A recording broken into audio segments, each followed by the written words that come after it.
There we go. Oh, we got the live. The go live button works. What's going on, people? Let us know in the chat where you are tuning in from. I'm going to put us big screen here because people want to see our beautiful faces. Go. Of course. Why wouldn't you want to look at this? Bonjour. Bonjour. Hola. Thank you for joining us, everybody. I'm Adam Henkel with the Makers Mob. This is Nathan Fought. I get that backwards every time. Yeah. It's opposite. Yeah. Doing the fingertip. Yeah. You know, a funny story is I am very bad at left and rights because as a young teenager, I became an EMT, so I had to focus everything on the patient's left and right. Oh, yeah. So now I just point when my wife says, "Hey, which way do I have to turn?" And I just go, "That way." Yeah. Because if I tell her left, I actually mean right.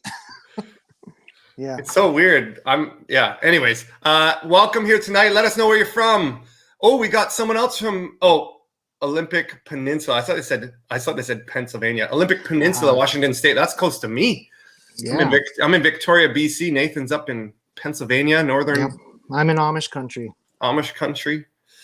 Just want to thank you guys for joining us. We'll just wait a few minutes and chat it out. I wanted to show this off. I kind of showed this in the mob. This is the knife I just finished. Finally, after a lot of work, right? Yeah, it was fun. It's been used already. We had a campfire and I carved some nice marshmallow sticks for the kids. Awesome. But yeah, that was a fun little project that I finally. Is there like a spot for a lanyard on the bottom of it? I didn't do that. No, I'm gonna make a little sleeve, like a leather sheath like a pouch sleeve. Or something. Yeah, to go and just clip on the belt or on the pants or whatever. Wonderful. So, yeah, check that out, people. Look at that. That's awesome. Knife making's one of my to learn list in like one of those days. Yeah, this is actually the first. I've started a bunch of knives in the past. Yeah. But this is the first one I've actually finished, and it's a folding knife. Oh wow! So, yeah, it turned out great. I actually have a local friend that's a little bit south of me that he knows how to forge and makes knives and chisels, and he's offered to teach me the forging process at his place and make some knives and chisels and stuff at some point. It's just a matter of time getting down there to hang out and visit with him. It's fun. So someone asked in there, look, it comes open. This is 1084 steel on the blade and the kind of lever and the butt in here. And then I used stainless steel as the little plate on the inside. And these are actually stainless steel pins. And then this was hardened. I did this at the Samurai Carpenter's shop, Jesse's shop. And that's Cortison white oak. So. Did you use his beautiful 2-inch by 72-inch? It's grinder. Oh my God, that's like one of these days I will have one of those. That's what. Look at here's the flip. Here's the flip. Yeah. Ooh, you just hear that click. That's what polished that is as well. Nice. So, anyways, enough about the knife. We are here to talk about the Building a Legacy Workbench Part 2 with Nathan Fought. We're talking about building the Samurai Carpenter Workbench. Last week, we talked about kind of the inspiration behind Nathan's build, what made him kind of want to jump in and do this, what got him into woodworking, and then also what it took for him to get the lumber and get the trees and mill it up himself and get the rough lumber ready. So this week, we're going to talk all about the joinery aspect and kind of the assembly of the table. We will be back next week for a third part, and we will have a special guest, the Samurai Carpenter himself, going to join Nathan and I, for kind of the final. We're going to talk about the hardware, kind of the dog hole layouts, and the final things, and then final thoughts on the workbench itself. So that's going to be awesome next week with the Samurai Carpenter. This week it's Nathan and I, and Nathan and I. Two of us. That's right. Nathan had a pretty wild and crazy day today, and he's just kind of getting in and getting his head on straight. And I also had a bit of a crazy day, so this is gonna be fun. It's gonna be fun just to connect. This will be our distressor for the day. Yeah, exactly. So I'm gonna pull up the slide here with our beautiful faces on it so you guys can see, and we're gonna roll through some slides. We got photos that Nathan took throughout his build that we're gonna go through. Hey, Michael, guys, make sure if you have any questions, ask in the comments, and we will get to them near the end. I do have something that I wanted to talk about quickly first. And that is, I wanted to share with you guys this. Oh, I gotta go check this out. Boom. Whoa. Nathan. Who made that? Nathan, you made that. Nathan showed this off last week. Right. If you guys didn't see it, this is the actual final kind of on display photos he took. Look at this beautiful table Nathan made. This was a commission piece, right? Yep, that's correct. Yeah. Nice. And so it was we finally got it delivered. I let it sit in my shop for a few weeks just to make sure that there wasn't going to be any issues of like cracking, warping, anything, just kind of safety measures before transporting it from my friend's barn, who was outside in just the winter weather, so there's no temperature control. Then we moved it into my shop, which is kind of like a mid-ground. I have some heat in here, but I don't keep it as warm as my house. So then that gave it a spot to like kind of mellow in before we took it into inside setting. All right. That's awesome. Finally got it out of my shop, and I now have I don't want to say a lot more space, but you can see my bandsaw finally and the lathe. So we cleared some room for the next project. That's awesome. It's nice to clear out bigger projects when you have a small shop. And it's so like less stressful thinking like, oh, hey, the kid's going by, it's not going to scratch it with a toy or something. Yeah. So something cool about this is, Nathan just made this. It's an epoxy river table. It's absolutely stunning. And we had an announcement that we were going to make for the Makers Mob, and it actually coincides perfectly. So we are announcing officially, and we've kind of had some announcements go out here and there, but this is kind of the official announcement that we're going to be launching Makers Mob lives that are going to be going on every Thursday within the Makers Mob for members, and that is going to be with people like the Third Coast Craftsman, Cam from Blacktail Studios, Jimmy DeResta, the Samurai Carpenter, John Peters, and other makers that are going to join us. And that's going to be, if you're a member of Makers Mob, you're going to be able to participate in those. And we're going to do that every Thursday from now on. We are still going to be doing our Tuesday free lives. So if you're loving the free content that we've started doing on Tuesdays like this, you're more than welcome to join us for this. But the really cool lives with the makers are going to start up this Thursday with the Samurai Carpenter. But next week, we have Cam. He's going to be breaking down the epoxy river table build that he did inside the Makers Mob. That's next Thursday. So that's for members to get excited about. If you're a member, get excited about that. If you want to be a member, we do have a promo right now for you because you're here on this this free live here. And I'm going to show you just this quick video because it is it kind of tells you everything.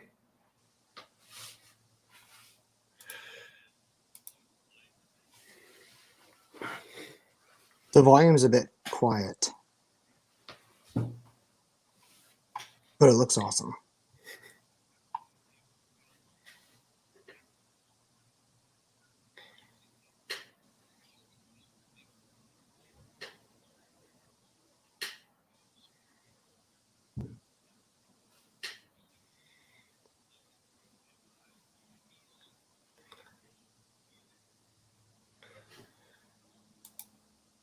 Wow. Hey, that's all you got to say about that as well.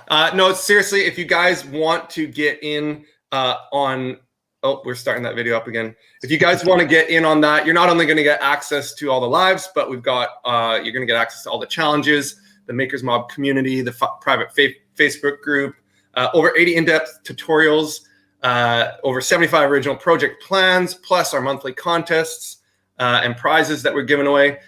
Some of the most recent, we actually just had John Hayes release his Woodworkers Workbench on the Makers Mob. There's a full set of plans and tutorials that he did for that. as well as we're wrapping up the 6-week joinery challenge this week, which is exciting. So there you go. The offer right now, the promo is for you guys, 75% off your first month, only $4.95 for your first month. So make sure you guys jump in and get that deal right now. There's a link somewhere around the video. If you're on Facebook, it's in the description. If you're on YouTube, it's in the description below. So you can go ahead and snag that. Once we're done, it'll be available for the next little bit. So here we go. Back Look to at that bench. There we go. Someone says no audio, dudes. Can you guys make sure you can hear us? Maybe that was for the make sure that maybe that was video. The video was really quiet. Okay. I couldn't hear it. My apologies. Really, it was just to pump you up and get inspired. I'm pumped. Yeah. I'm really excited about this. I really look forward to it personally, as I can't wait to join in and just listen and be a viewer and listen to what they have to say. I mean, I'm pretty cool and all, but these guys, wow. And I mean, we try to be as interactive as possible with the chat. So just guys, someone confirm with me. Oh yeah, it was Kevin. Thank you. It was just for the promo. Well, that's fine. You guys get the idea. Get that deal. Click the link, sign up, and you can get in on those lives. All right, let's move on. So the workbench, the cutting the joinery, and the assembly. First of all, I want to know, I mean, I feel that just because I've seen photos of all this. Oh yeah, we were going to recap. We talked about getting the wood and milling it up yourself. And I believe you said you had a question that someone had asked you. So why don't you just touch on that? Okay. I had a couple people message me, and I love it. I'm so glad that people have reached out to me this past week saying they like this live. They loved the series that's being presented. And they said that kind of the direction that I've gone has helped inspire them to continue with a similar direction that they've wanted to go. So it's nice to see that what I'm talking about relates to so many of you. One question I had a couple times now is with the drying process. When I dry wood, one thing that I have done for a few different reasons, but the main reason is I've noticed that it causes slabs to dry faster. Say you're cutting slabs and not boards. One thing I like to do is remove all the bark after it's been sawmilled. Remove all the bark from the outside, and I've noticed that it helps the drying time so much quicker because you're removing that skin layer from the bark to the hard wood. And it think of like wrestlers when they go running, they put those like garbage bags over their body to help keep the moisture in. Taking that garbage bag off, aka the bark, really helps release that moisture. And, I love that analogy that you just used. Yeah, by the way. I have in Pennsylvania, everybody wrestles, and all my brothers wrestle. Okay. So what I use to remove the bark is kind of just really barbaric, I guess you could say. Is I just use like a paint scraper, not like the really thin ones you put like putty on for like drywall. This is just like a little bit heavier duty, so you can see how it has some flexibility, but not like really bendy. So I just use this and tap along that bark and wood line. When you have it milled, you'll know exactly what I'm talking about. You can see where that difference is. And I just kind of follow down along the line, and that helps remove the bark. So that's after you've slabbed it up. Yep, that's after I slab it up. Nice. Good tip. So after you, let's just run through this recap. So you got the wood. We saw, we talked all about this. We talked about you using the mill and working out a deal with the guy. Yep. You gave him half the wood, which was an awesome way to make it cost effective. You had your helper. My little buddy. Cheap labor to help you out. Yeah. And then I gave him snacks, and he provided the saw cutting. There you go. Swear to God. And then in the end, you ended up selling cornhole boards and all this stuff to make money to buy the bandsaw so that you could cut the profiles of the pieces, and you ended up with this lumber here. Now remind me, how did you dimension this wood again? So after it's all milled and dried up, is I actually used my little 6-inch benchtop jointer to join, basically get one or two flat sides in a sense. So that thing was like really, really small. I've since upgraded after building this bench because I realized during this build that my 6-inch bench top just wasn't giving me the precise accuracy that I was wanting. Yeah. So I noticed like my joinery was a little difficult to like truly get tight because of that reason. Yeah. But I used my benchtop jointer and my DeWalt planer. And so they're just the common stuff you get at Lowe's. It's not these big grizzlies or saw stops or anything like that. My shop is basically a Lowe's shop with a few upgrades like the bandsaw, and I've now since upgraded my joiner to an 8-inch helical head Powermatic. Nice. So it's just you use what you have. You don't have to go buy all this stuff just to do the bench. You can make upgrades and make life a little easier, but it's not a necessity because I would say I did it kind of the harder way. I wish I had a shop like Jesse's, but it's coming there. It's just not there yet. And at the time I did this, I wasn't at that level yet. Yeah. Awesome. Well, I mean, I was curious about that because I mean, looks like it's you've squared it up nicely and it's all nice and true. And I would imagine that's what the case was. So let's move on. Actually, one thing to that I just thought of as you're saying that. So just because say you don't have the tools, another great resource for doing something like that, say joining and planing, is talk to the sawmill. If you're using a big commercial sawmill, they're going to have the tools to do joining and milling. Okay. Ask if they do the work for you, because I actually had to do that during a portion of my bench build for the top.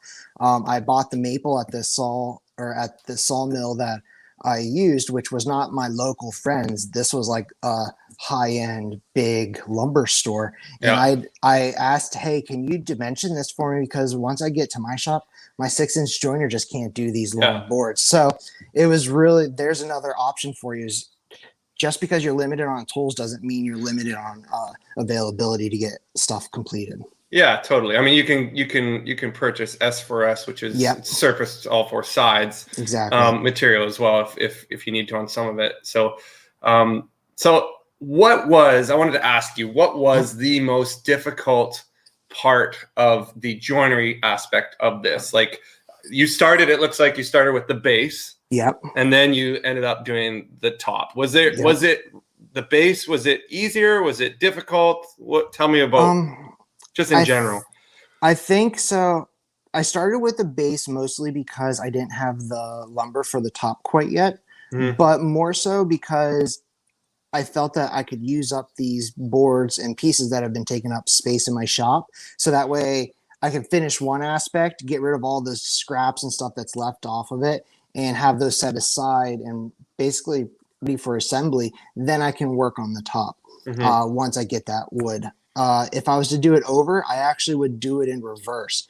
The reason I say that is, how handy would it have been to have a bench top just on sawhorses, just to get the joinery and cut everything for the base? I could have had the vices installed and just use the top as a top for the time being to build the base. But instead I build the base first, which then came the top. And after the fact, I was like, oh, hey, if I was to do this the other way around, that probably could have gave me a lot more work holding options with having the dog holes and the vices and hold downs. Like, there is just so useful to have this top. That's a good tip. I like that.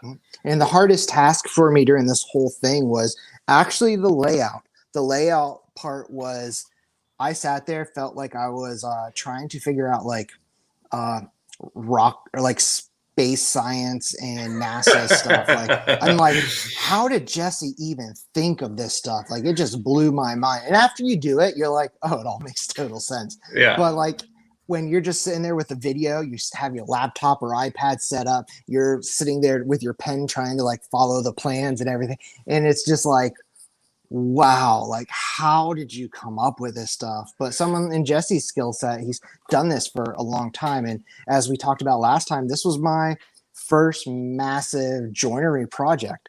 I've done a couple test pieces, but nothing to this scale by any means. So it's just a part of learning. And like I said, you go big or go home. And like what Jesse says is the only way to really get it is you can watch videos all day, but until you get out there and start chiseling and start cutting, you really won't get it until you get your hands out there. And once you get started, it just kind of goes fairly quick. Totally. It's like, I mean, I tell my kids all the time, if they want to be good at a sport or at music or at, in woodworking, I mean, practice is what it takes, right? Yeah. So it's the same thing. It's no different in woodworking and joinery. The more you get your hands on it, the more you practice, the better you're going to be. So basically with this joinery, like it's looking like a lot of mortise and tenon joints. Yep. You got some through tenons, you got some that stop short. But there is kind of a section that I wanted to talk about, and this is the bottom part. So that tenon that you see on the post that's laying flat. Yep. That's actually going down into the base, right? Correct, into the foot. And then you've got this kind of crazy looking section here. And I'm going to go back one. You can see the base that's assembled. But this is on the inside of the workbench, right? Correct. Yep. And it has a little notch there. And the reason for that is for putting a shelf. So that way your shelf is recessed into the leg. So you don't have like gaps on the shelf itself. And that was actually when I say about layout, that right there was what was really blowing my. I could understand, okay, we need this post to go through the leg like this, or the trestle goes that way, or this piece goes there. But then trying to wrap my head as to what was actually happening with this piece took a lot of mental digestion for me to quite wrap my head around. But like I said, is once you have the pieces and you start putting everything together, it all like really makes a lot more sense. Yeah. So that little notch that you're seeing, I got the mouse here. You can, I don't know if you can see that where I'm highlighting right there, kind of moving the mouse around. That section is where the shelf actually is recessed into there. Correct. Yeah. Yep. And so, because it was like a really narrow space and my confidence wasn't as high with trying to get that part correct, I was actually worried about using a router and just blowing it out and ruining it. So I ended up resorting to hand tools for that section. So that's what my other question was going to be. For most of this joinery that you did here, did you use, I mean, I kind of throughout these photos, I've seen different things, but I definitely have seen the samurai router jig in there with the base that he's got. I think it's probably your take on it. Yeah. And then I've also got, I'm seeing like just chisels. Did you use did you kind of drill out the mortises and then chisel it out, or how did you do it? For all the square sections, I actually like invested in a mortiser, a benchtop mortiser. Okay. Now at the time I bought it, they told me, hey, this should be able to do 4x4 stock. Well, that really wasn't the case. I had to make some machine adjustments to get the 4x4 to stick in there, and I actually milled it down just slightly under 4x4s. Okay. To be able to get it to fit in there. So I actually used a mortiser to get the majority of the mortises out, just because I was concerned about my own skill set. And I felt, hey, I feel like I can have more control with this. It worked great. It was really underpowered for what I was trying to cut into ash. I had to upgrade the chisels because the ones that came with the machine the tips were breaking off. Maybe in softwoods it would probably work well, but in ash, ash is really, really, really hard. So I ended up using a 1/2-inch bit to kind of hog out everything and right up to my joinery lines. And then I used hand tools for finesse cleanups. A lot of the tenons were done with the samurai router jig. Okay. I actually didn't use my bandsaw for the tenons until later in the project, when I had a light bulb moment. I'm like, why am I cutting this with a handsaw when I have this big, wonderful bandsaw over here? And then that's ended up how I finished them off. Was I started off with hand saws, trying to use the Japanese saws, and I'm still getting better with the skill. I had some issues where the blade was wandering on me, drifting. Yep. So that's still a skill set that I'm working on perfecting, and I'll never be perfect, but we all strive for that perfection. So, yeah, I used a lot of different tools to create this joinery. Chisels were something you had to have. There's no way to do this without a chisel. You can do this without a router plate or a router base. You can do this without a router plane or a mortiser. But one thing you can't do this without is chisels. Yeah. Absolutely. I mean, there's just so much chisel work in this joinery, and even just cleanup. Now we see this. This is kind of like a pre-assembly. It's come together. You got the tusk tenon that you cut out there and profiled on the right-hand picture. Now you've got this tip that we wanted to kind of show that you use for the square pegs. Why don't you talk us through what you got going on here? So during the build, I was watching Jesse, and I don't remember if it's this video or a different video that he was hand chiseling, kind of like a, I don't want to say a 90 degree because that's not a 90 degree, but basically hand chiseling a point onto the pegs of the actual through pegs for the legs that holds everything together. And I really loved that detail. And everyone's like, well, if you're worried about getting it right, just skip it and just either do round or do, just flush. And I was like, I really want these pointed ends. Like the sense of detail in it really like was amazing, that I was like, this is why I did this bench, is I loved that little detail to it. So I ended up trying my hand at the hand chiseling or hand carving the points onto them, and I was quickly like, nope, no way am I doing this. I know, when I see Jesse do that, because that's how he does a lot of, like, when he's got that little kind of pyramid effect on the end of his pegs, square pegs, he just does it with a chisel and by hand, and he just like works his way, and it's I'm the same way. I'm like, how does he do that? Yeah. I was like, for me, and I'm great for him, because that's a lot of patience and skill. But me, I was just like, no, I'm not spending a week doing all these pegs. So you found an easier way. I came up, after some brainstorming, I came up with a nice, easier way. Is I had a crosscut sled for my table saw. So I played around with the angles. As you can see, there's multiple angles and cuts there. And I even have a note up there, I think, just to remind me for the next projects that I did of what angle to use for my table saw. And I put a stop block. You can't really see it in the picture, but you can, on the picture on the left, I think it's going to be the left one with your guys' orientation. The walnut piece in the back has a stop block on the far end that's outside of the picture. That was to get accuracy 100% the same with every single one. You just sit there, you cut it, and you rotate it 4 times to get that nice bevel on every end. And that's how I made mine. And then you basically set that stop block to whatever size thickness material you're using. So say I'm using 4x4. You want the flush part of, how do I want to word this? The part that doesn't have the pyramid. Yes, this one right here. You want to make sure that the pyramids stick out on both sides, and that the square part of the inside is going to be just the right length. And I did that. And as long as your wood's dimensioned evenly and correctly, you can do this for every single piece, and it worked out totally fine. Now the picture back here, you have this the finishing wax. Did you wax those before you put them in? Yep.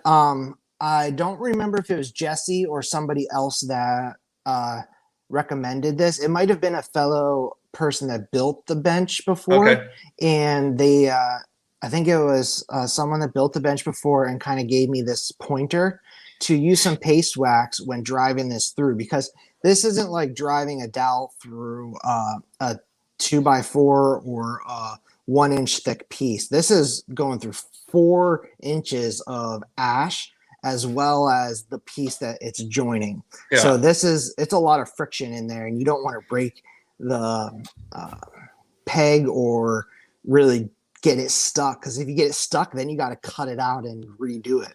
So that paste is literally just to help it. You use that as like almost like a lubricant. Yeah, yep, like a lubrication to get that slide through. And you know what? It worked great. I inserted it a little bit and then put paste wax around, so that way the tip of the pyramid effect did not have paste wax that would affect the finish later on. Nice. So, because I know, like, if you put some waxes on it, you're going to have that blotchiness when you put a finish or an oil finish on. So I was like trying to think through the process of not to do that. Nice. And then just tap it with a mallet. Jesse has that green Wood is Good mallet, I think is what the brand is. Yeah. And I got it off his Amazon site. I said, if it works for him, it's got to work for me. And that thing did not dent any of those one bit, because I was worried about the points of the pyramid to be slightly dented or damaged, and I did every single one of those, and none of them had any damage. And there was one that got stuck. Yep, I used walnut. Yeah. One did get stuck, and the fix to that was I took another peg and I put it in its place to back it out. Yeah, and tapped it out slightly under size of the inside square mortise in a sense. And just tapped it back out. So that was a nice, quick, easy way to kind of make it almost knockdown. Yeah. So that, I mean, if you really wanted to, needed to, you could take this apart. Yep. Yeah. Nice. There are a few glued up sections. Yeah. But other than those pieces specifically, the bench is designed as a takedown bench. Yeah. Which is awesome. I mean, convenient. It's super heavy. So, I mean, in the there's future, no way you could have you and your buddy come over and lift this onto a trailer. No. There's no way. So that's why having it be a takedown style is important, at least for me, is because as my shop grows, I need to be able to move and do stuff. So I need the bench to be able to move with me. It's not something I would leave behind. Yeah. Now onto the top. So the top is made up of a couple different sections. You've got the like the working surface, and you kind of got the apron, and then you've got the ends, which has triple through tenons. So this here is kind of like the working surface that you're gonna have the dog holes in, correct? Yep, exactly. This would be the underside of it. So the parts that you see that are cut out, that is where the legs would like recess into the top, because it's not, the top is not like bolted into the base. It's just set down on there with a slight recess. The reason for that is so you can lift it right up and take it off for that takedown style bench.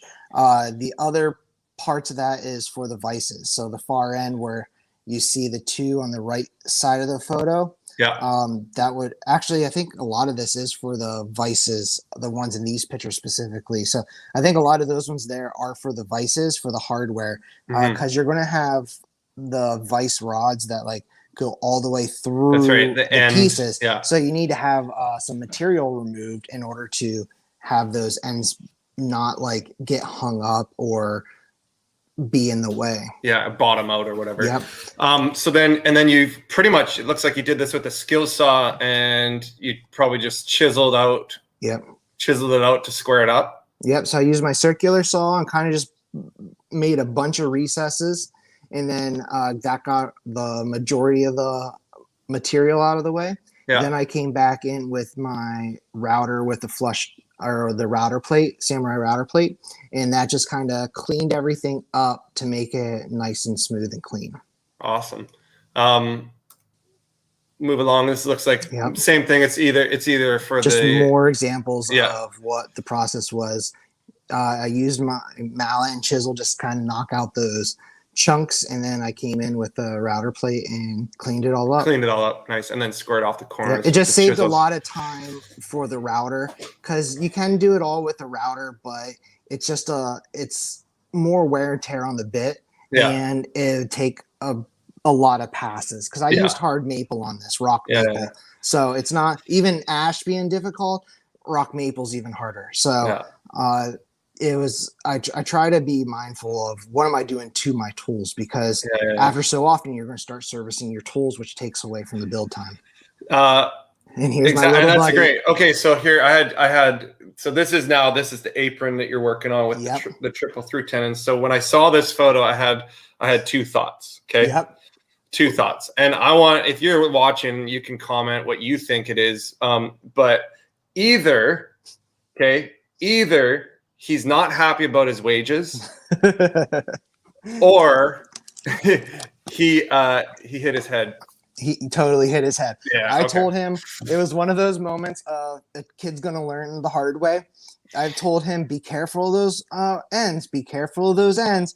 And he's still running around, and all of a sudden, bam! And I was taking the picture as he was running by, so this was not like oh, my kid's hurt, let me take a picture. It was me taking a picture, him running by and photobombing what I was doing, and it just came out like kind of priceless. And it just shows him like, hey, Dada had a lot of cuts and bruises from this build, and now and here's proof you did too. You were part of this.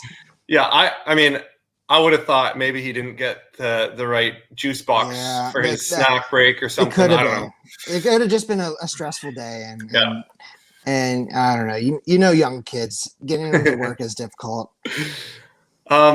Absolutely, it is. I have three. They want those chocolate chip cookies, and if one doesn't have enough chocolate chips, then all the waterworks come. Yeah, that's right.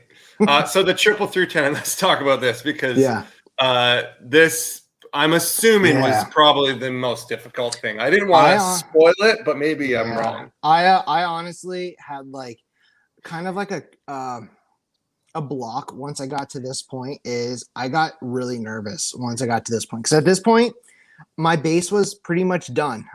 It was all able to be assembled. There's pretty much nothing left to do on the base.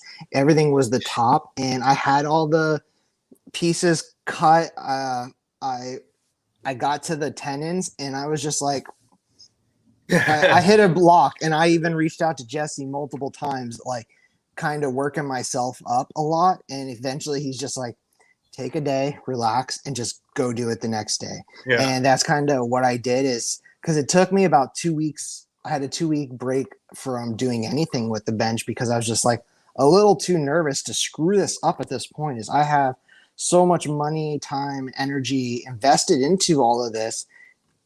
The thought of like messing up a tenon was like scaring me to no end. And only until you're in the process does that really like fear hit you. Yeah, like you can explain it as much as you want, but until you're in it, no one really gets it.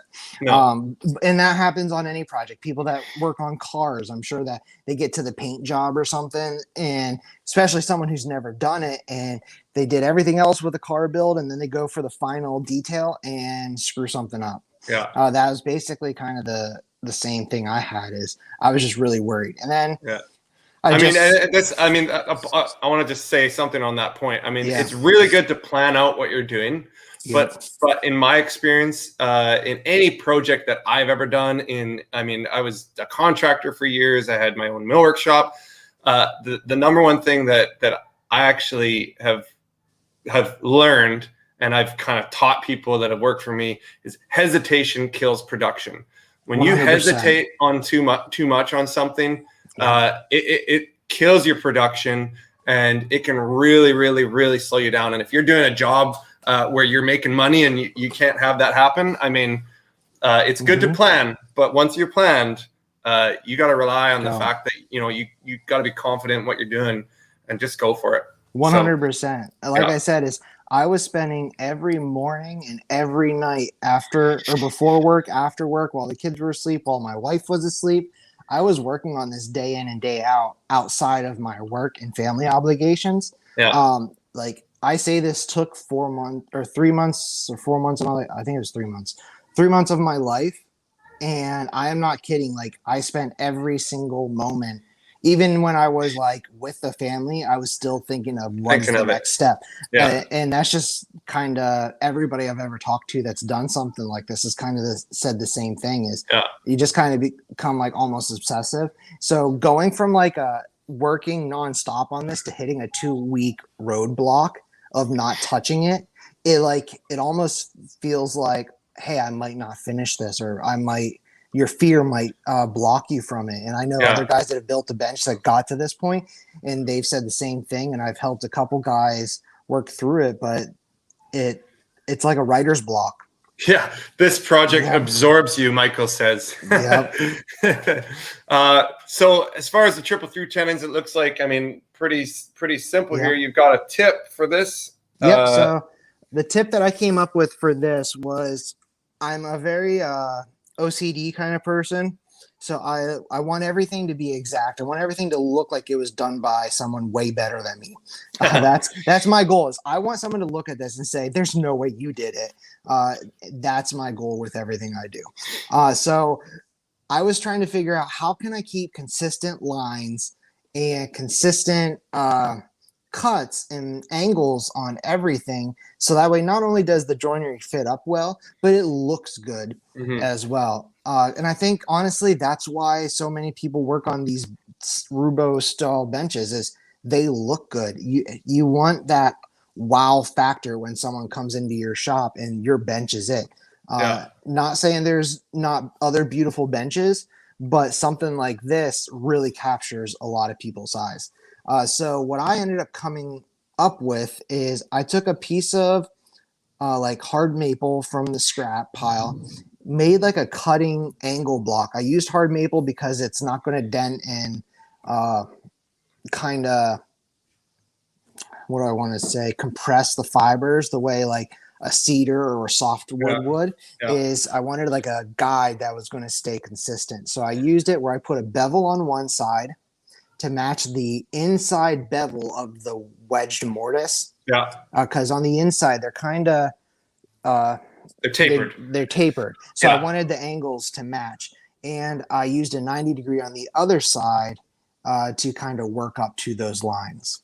So and for those of you who aren't following through, we can go kind of, you see this on the end here.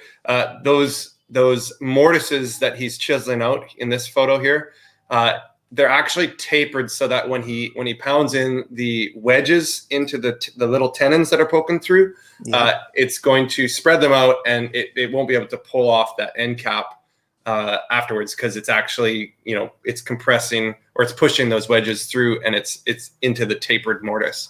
It's basically the holding factor. So that's why he's got an angle on that block as for his guide, which is a great tip. I mean, even to have that angle on that straight edge that you're using, I mean, that would help for sure. And I actually kept the block. I have the block still in my basement, and I don't think I've used it on another guide, but I kept it as a kind of like a guide for other projects. So say I have a table that I'd build something like this, I already have the guide set up. I don't have to spend time figuring it out. So it's something small that you can keep around and just write a note on. So the other trick with this is I tried clamping this block to the walnut piece, and it wouldn't work. So I ended up using double-sided tape and some P210, 2P10, which I think is Jesse's like favorite fluids of the entire world. So it's a fantastic product for like quick attachments. So I used painter's tape on both sides, put some CA glue on it, some adhesive or the fast drying adhesive spray, and stuck it, held it there 10 seconds, and it's basically there until you take a hammer and knock it off. That's awesome. I actually didn't know why you had the 2P10 there. I was like, did he have was he fixing something? But that's so great. that's what it is. There's a piece of tape on the maple guide block, and then another piece on the walnut. So that way I don't have to worry about cleaning up the glue. It's on the tape. So the tape attaches to the wood, the glue attaches to the tape on both sides, and then kind of makes a sandwich out of the CA glue. Awesome. That's a great tip. So moving on to this, now you're assembling this. Is this, I think this, is this a dry fit probably right here? Yep. This here's a dry fit. Make sure that I did it. And then you took those, close. those pieces that you worked on before. We showed you that you had cut out for the clamps, or for the vices. And this put it all together and make sure that. Yeah. How stressful was this? This part was, so this wasn't the glue up quite yet. I don't believe it was. Actually, on the right side. Yeah, the right side. If you see glue sticking out, then that's the glue up. Yeah, that's the glue up on the right. I actually did this where I did it with no glue to make sure that everything was going to fit. Take it all apart and then glue it. Yeah. So a dry fit is critical with this kind of bench and design. Is you want to make sure that everything's right before you do glue. Totally. But yeah, the glue up was so stressful. I remember I went through work that day and I knew I was going to do this at night when I got home. So I didn't even think about anything else or think about even doing it. I just waited till my head was clear. I walked in and I did it because I didn't want to psych myself out I did while cutting the joinery for those triple tenons. Yeah. And even still, so even as calm as I possibly was, I was still a bit stressed doing it because the glue started setting up. Yeah. And it's just a tad stressful, but as you can see, it took a lot of clamps, and I had to buy a lot of clamps specifically just to get this stuff together. Hey, you can never have too many clamps. Never. Yep. Never. And you've got some nice long ones too. Yep, exactly. My trick is a lot of people don't like the galvanized pipe, but I have had zero problems with them. I like the Bessie pipe clamps with the galvanized because I can get all that at Home Depot, I believe is where I got it. And they cut the pipe for you. So I would go get a 10-foot section of pipe and say, hey, I need 2 5-footers. So there's one piece. I'd take another 10-foot, say, hey, I need 4 2.5-foot sections. So then I had 4 2.5-foot sections out of that 5-foot piece. And then I even did some where I took and did a 7-footers to basically the size of the bench because that's what I needed. I didn't need it to be 8 foot or whatever. So I kind of adjusted those lengths to my working space that I needed. And then I would use the spares, have them put threads on it. And it doesn't cost anything. I believe some Lowe's and Home Depot give a small fee to cut pipe and thread it, but my local one doesn't. So it's fantastic. I can get so many different size pipes, and I can even use the same Bessie clamps on those other pipes if I don't feel like buying the clamp part, and say I just have 4 clamps and I need to rearrange it. Yep, just move them around to the different pipes. Nice. That's awesome. And you can connect some together, and they have thread adapters to make them longer and all that. And I have some of those, but it was stressful, but well worth it. And once you got to this point and it's glued up, you're kind of I did it. I did it. Woohoo.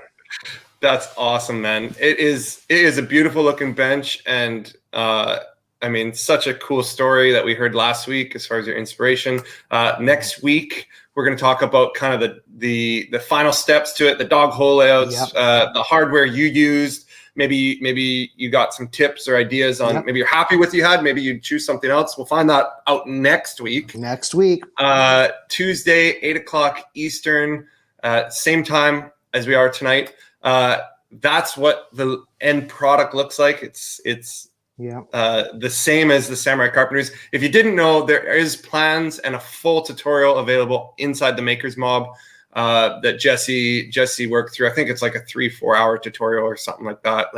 I've watched it over and over and over so many times.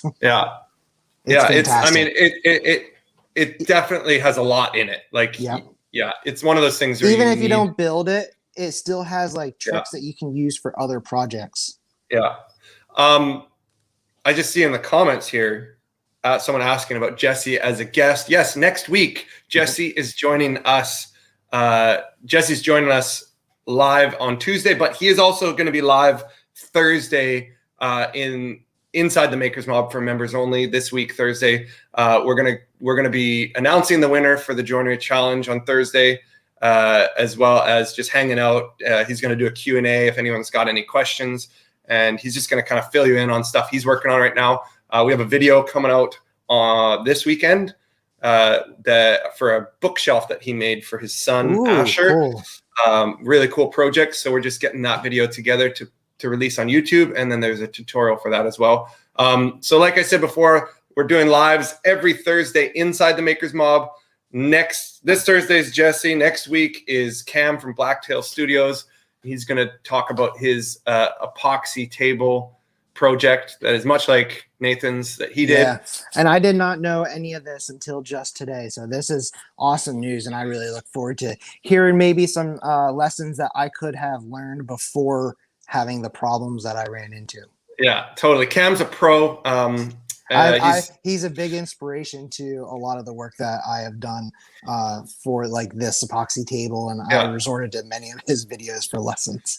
Totally. Yeah, he's the guy. I mean, so he's going to go through one of his epoxy table builds next Thursday. And then we also got Third Coast Craftsman. That's Chris, Jimmy DeResta, John Peters, and Jesse. They're all going to be going live. You know, every Thursday there'll be one of the makers live talking about a lot of different stuff. We're going to cover different projects, different skill-based stuff. We'll have some Q&As, whatever. It's going to be awesome. So Thursdays, it's going to be 4:00 Pacific time. So that's 7:00 Eastern time. Awesome. Kath, you just asked there. So inside the Makers Mob. Again, if you want to get the discount that we have right now, the promo, 75% off your first month, only $4.95. Click the link that is in the description if you're on YouTube, or above the video if you're on Facebook.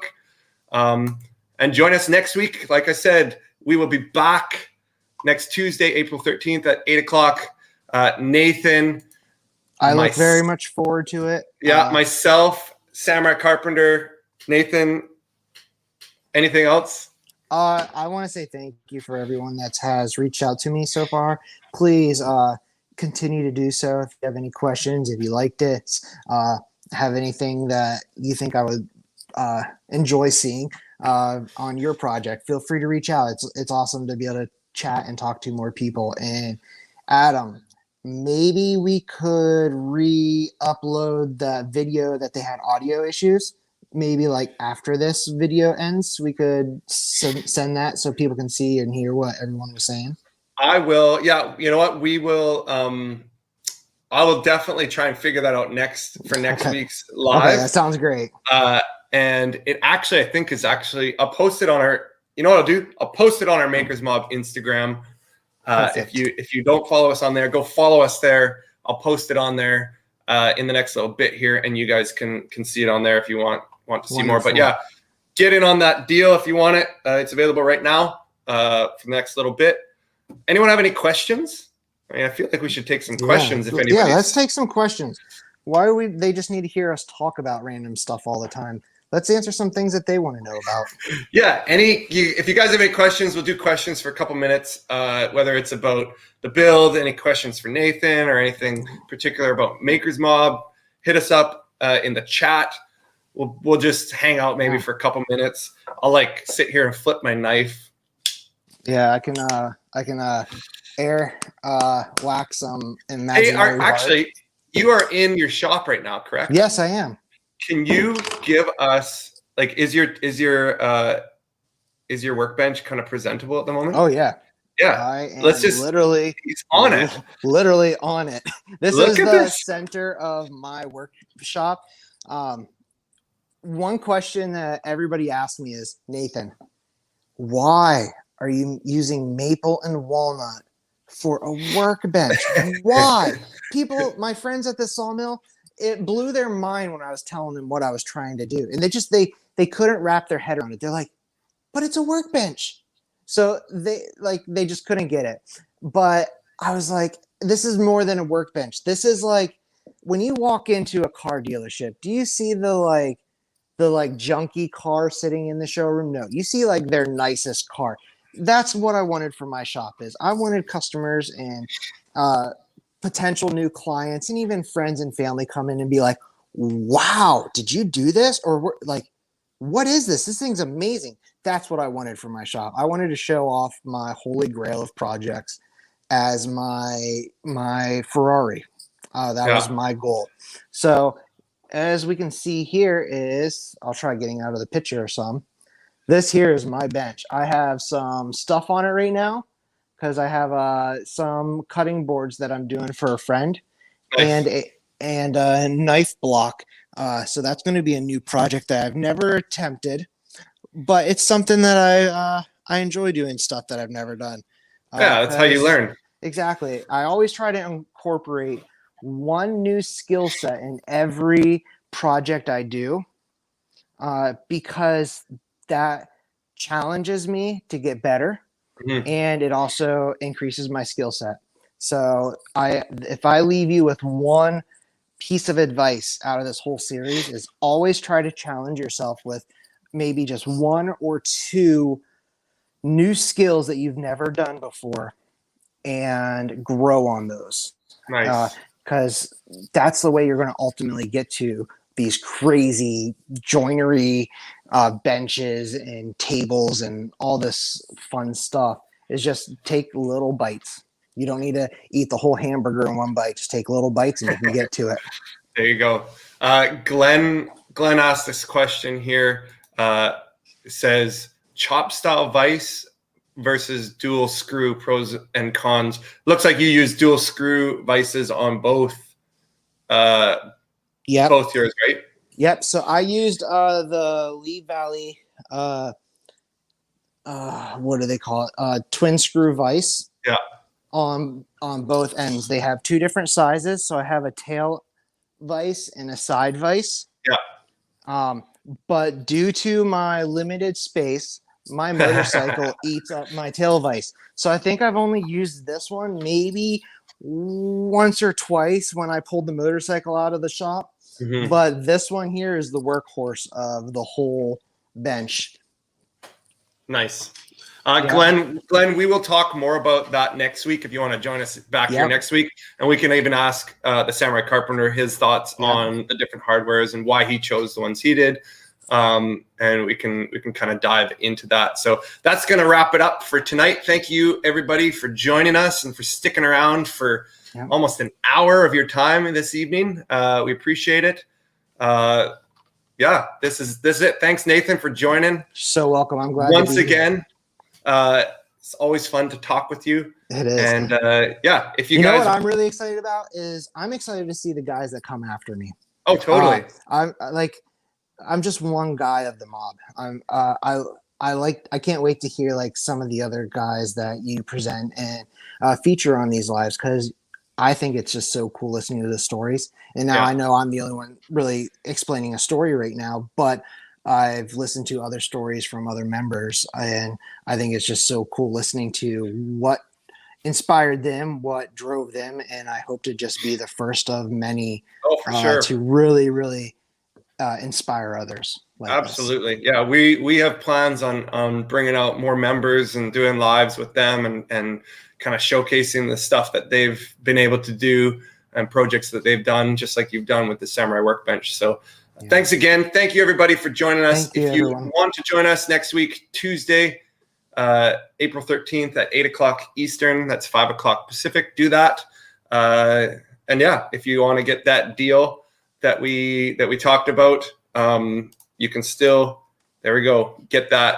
Link is somewhere around the video right now. So $4.95 for your first month. Yeah. Other than that, we're signing off. Thank you so much, guys. Have a great evening. This is it. Adios, everybody. Yeah, have a good night. We are ending this in 3, 2, 1. Bye-bye. Samurai, or no, I'm not the samurai. I'm the wood ninja.